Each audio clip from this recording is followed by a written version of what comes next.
ஒரு காவல் நிலையத்திலிருந்து நம் மீது ஒரு புகார் மனு இருக்கு அப்படின்னு சொல்லிட்டு விசாரணைக்காக நீங்க ஆஜராகணும் அப்படின்னு சொல்லி ஒரு சம்மன் கொடுக்குறாங்க. அந்த சம்மன் எந்த சட்டப்பிரிவுல கொடுப்பாங்க அப்படின்னா, பாரதிய நகரிக் சுரக்ஷா சங்கீதா 2023 பிரிவு 179 உட்பிரிவு 1 படி கொடுப்பாங்க. இத்தனை மணிக்கு நீங்க ஆஜராகணும், இந்த தேதியில் ஆஜராகணும், இந்த ஒரு விசாரணை அலுவலர் உங்களை விசாரணை செய்வார்னு கொடுப்பாங்க. சரி, அப்ப சில நபர்கள் என்ன சொல்லுவாங்க, சார் இந்த மாதிரி கொடுக்குற சம்மனுக்கு நான் ஆஜராகாம இருக்கலாமா அப்படின்னு சொல்லுவாங்க. கட்டாயமாக நீங்க சம்மனை வாங்கிட்டீங்க அப்படின்னா ஆஜராகாமல் இருக்கக்கூடாது. அப்ப நீங்க ஆஜராகாமல் இருந்தா உங்களுக்கு என்ன தண்டனை அப்பதான் நம்ம பார்க்க போறோம். சில நேரங்கள்ல அவர் ஆஜராகலன்னு சொல்லி காவல்துறையில என்ன பண்ணுவாங்கன்னா அவரை வலுக்கட்டாயமாக இழுத்து காவல் நிலையத்துக்கு கொண்டு போவாங்க. அப்படி கொண்டு போவது சரியா அப்படின்னா தவறு. எங்கேயுமே நீங்க அவரை வலுக்கட்டாயமாக கூட்டு போகணும், விசாரணை பண்ணணும் அப்படின்னு எங்கேயுமே சொல்லப்படல.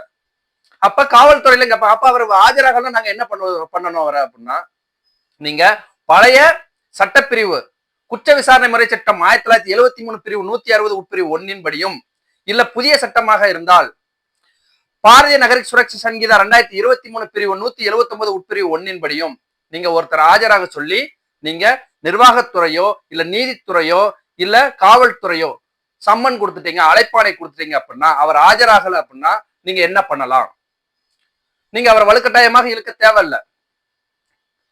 பாரதிய நகரிக் சுரக்ஷா சங்கீதா 2023 பிரிவு 84 உட்பிரிவு 1 இல்ல பழைய சட்டமாக இருந்தா குற்ற விசாரணை முறை சட்டம் 1973 பிரிவு 82 தெளிவாக சொல்லப்பட்டிருக்கு.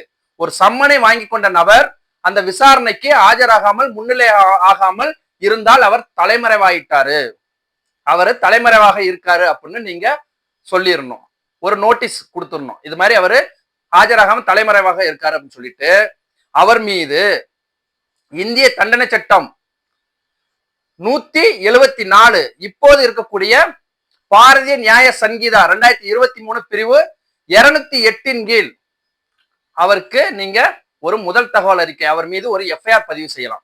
தலைமறைவாக ஆயிட்டாரு, பொது ஊழியர் கொடுத்த ஒரு சம்மனுக்கு நீதித்துறை, நிர்வாகத்துறை, காவல்துறை இந்த மூணுமே இதுல அடங்கும். இவங்க கொடுத்த ஒரு சம்மனுக்கு ஆஜராகாம அவர் தலைமறைவாயிட்டாரு அப்படின்னு சொல்லிட்டு அவரை மீது நீங்க முதல் தகவல் அறிக்கை பதிவு செஞ்சு அவரை குற்றவாளியாக நீங்க சொல்லலாம்.